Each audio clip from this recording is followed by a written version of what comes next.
because I thought it's going to be like we have to do loads of work, but it came out pretty good. I was quite nervous at the beginning because I was like, oh, what did we just get picked for? How much do we have to do? Like, you should kind of be proud of yourself that you got to this point, you know. When I joined this program, I felt like shocked. Like, there's so much people in year 5. Like, why specifically me? And I feel like there would be so much homework.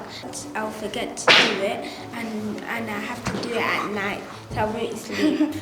I thought that I wouldn't be smart enough for the Brilliant Club, and that I wouldn't get anything, but I do. So it made me feel like happy, but confused at the same time, because there's lots of great adept children in my class, and they have really nice work. But I was surprised that I was chosen by my teacher. It makes me know that I'm one of the brilliant people in my class, and that my teacher feels that or knows that I have good potential to be in the Brilliant Club.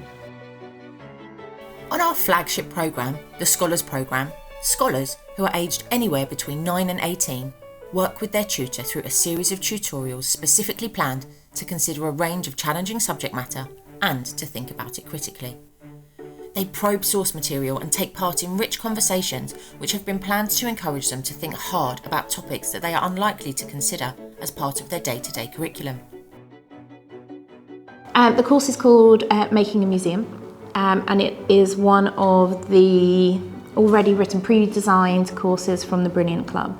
I chose this course because it deals with a wide range of kind of eye-opening examples for the students to really consider items inside museums, whether they should be in museums, and the controversies surrounding those items, and to think a bit deeper about the things that they can see in front of them. I think often people walk into a museum and go, oh, that's nice, oh, this is this, and they don't necessarily push that understanding further. And I think for the children, realising that you can do that with a museum opens their mind up to consider actually you can do that with most things in life. Consider what's being presented to you and actually what's behind that, what's the meaning behind those items. At the end of these tutorials, they are asked to write an extended, thoughtful and critical response to a course-specific question, following which they receive personalised feedback on their work. We think that that's the best way for them to develop both the academic skills and knowledge and the academic self-efficacy. We want them to feel like university is a place that they can access and where they can thrive and succeed if they choose to do so. So, at the end of the course, scholars visit a university campus where they officially graduate from the programme, receive a certificate, and learn more about university life. A child in one of my groups is very, very quiet, and right at the very beginning of this process, he would almost hide himself behind the other children. He would kind of be squirreled away quite quietly and barely interact at all.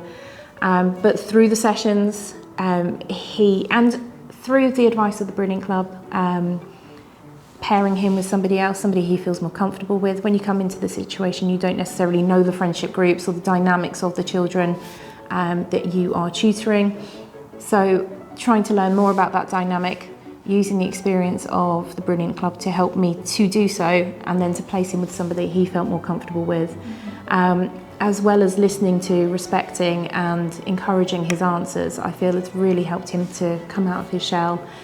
He talks far more freely. The homework he hands in is just amazing, and it shows that he's really understanding and really engaging. And whilst he might not be the child that's got his hand up all day, I know that in there the work is happening. I can see that he's far more engaged than he was.